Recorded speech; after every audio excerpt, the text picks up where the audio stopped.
Food Chairman le kan Chief Minister som tak pulol do ma Corporator pidem te Board Chairman sang te kan party headquarter soi tu te le voina local com zong tung road pui tu tak te u in zawai in chibai ule voin hi limnani ania katan phechon ni chin chia tlak tak nin ka ria chân chân cha le chân chân ngai nom thei chu soi hian nuama ani nom thei lawa soi hi anom thina ni voina po hian kan vai thora chân chân hi ingai thale tiangu ka ti ani in than kan ba chona kan hu phur chang a oma kan hu phur lo chang a om boka hlim takin kan campaign a kan thora kha he tiang hi ni ZPM khan vote singkhat le zasari le somsari pani kan mu singkhat le zasari le somsari pani Congress in sangli le zali le somni pathum MNF in sanga zani somriat pasari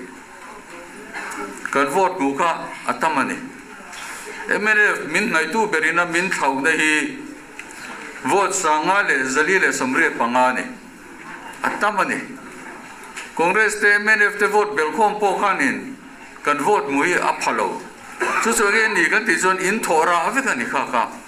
chu wang voin ne hianin kan vai hian a cham tu pa cham tu nu kan ni ve kan ni in na thora hi hetiang hian an thir le tai la tu din chana khan vote sang khat le sing khat le zasari le somsari pani kan mua sang ni so paret in chana khan ZPM vote mukha sang sari le somko pali ni sang sari somko pali tichuan kumnga chung khan te pato pin in changta kan vote pun na hi sang ni som pariat atanga sang ni som ni le pali pathum in kara khan vote pun na chu sang thum le zaruk som sari pariat ani sang ni som pariat in thara khan MNF kan ne la chu sang khat zanga somkwa ania tichuan kan vote pun na chu sang thum zaruk somsari pariat ani alomo me ma chu sang ni som pariat in thana khan polling station pariata kan chaklo ni amaro chu tun in thana chu polling station zong kan chakani khangkha thilwang takani chu wangin kan vaya thora alom nan warte un kutit beng potia he ne na hi kan vaya tani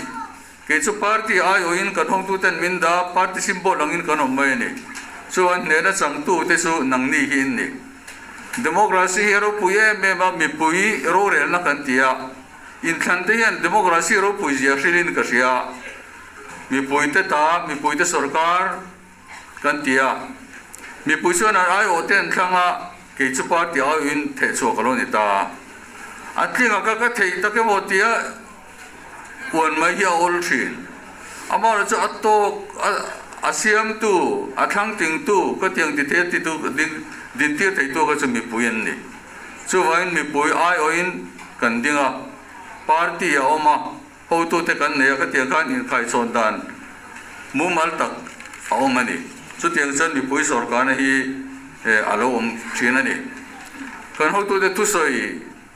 ngai thla ka cha ko min ka ria kan Chief Minister te Miss Barili te no ma toy te in kan soi tu chu in candidate hi in MLA hi min sha chiang thokat te poi no mang min sha chiang vak lo po in no mang amaro chu kan in du saka kan in mang ai to na ramtan ti han ke kan pe na ni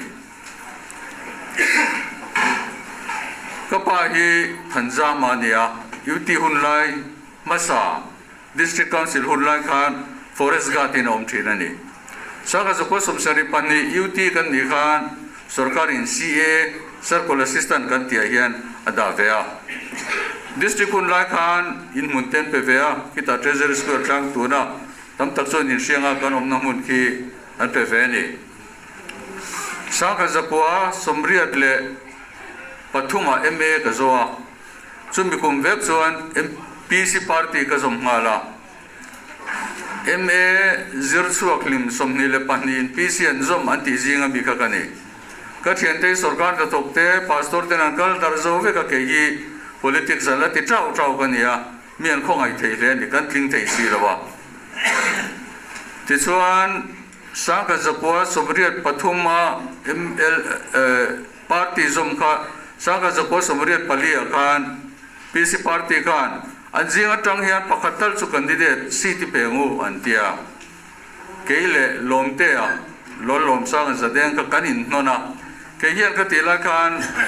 lo du po ni la candidate kala ni thelo kum som ni panga kala ting tlat lo ani tichuan college ade party mi ni chungin kum tum chung sang banu college ka thoka saka zakwa somriat le pasari kan ka contest ve tanani in thani voi ko ka ma chon to voi thum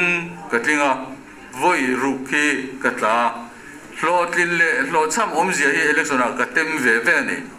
ai an lo dan chu chul le zanang ani ka se soi tam lawang saka chu ko som ko pare ta khan lungpo ve la tangin MLA thatlin ka nia ka voi ka na ni kum som thum panga vel ka nia deputy speaker aminda pulal oya kasona aminti hadam thiam khup mai mo pulna pakhat ba bin pelwa ke kum som thum panga ve albi ramtana na tho chak si kha ka ter et tet rengwa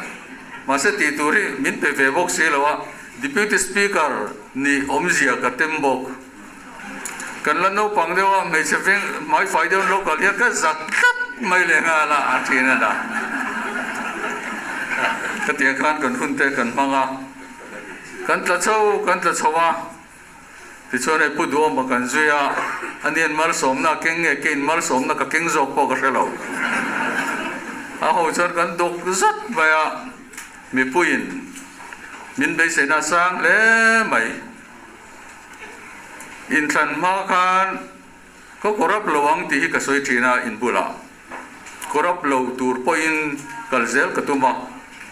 ka soi du vak lo ka experience toy te kan soyanga ani za chia ka chin chia talawa vayan local mai ni an local maya kan lom pui chen tia si mithai te thil ei chi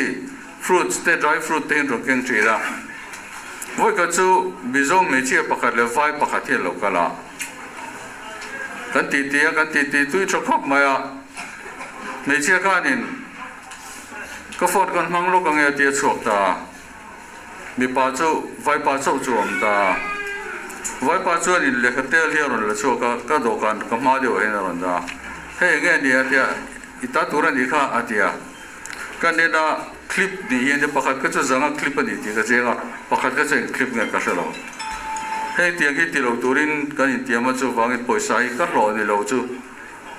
lak lo hi ka in tiam to lala nangma po chok nga ro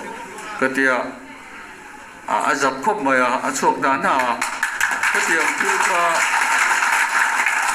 inzara ram rong bol tur kan nia kan ta le kan chan vo ni lo hi su lo lo turin pathian in supplement pezel se po ka do mi tong trai pui po ka do ni lung le amania ka fakala min interview a lung le councilor LMC campaign lai khan ni lo kala thu beng ver tak mai le kan ria reng kan soinon iron soi chuaka ka korap lowang itia tun din muna yen enge ka tiang kha ila tum zele mate tum zele ka korap lowang ti kala soi zel po kang ti kha ka soyani chu wangin kan drama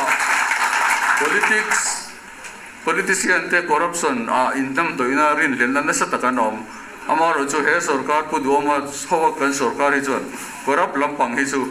thil dang in be se ang kan phaloni mai thei amaro chu korap lo ai chuanin kan chiang ani ti kha koin ne ni riat non pui turin ka du chawa tin min tong trai sak tur poin ka du bok chawani chu ka sai the tok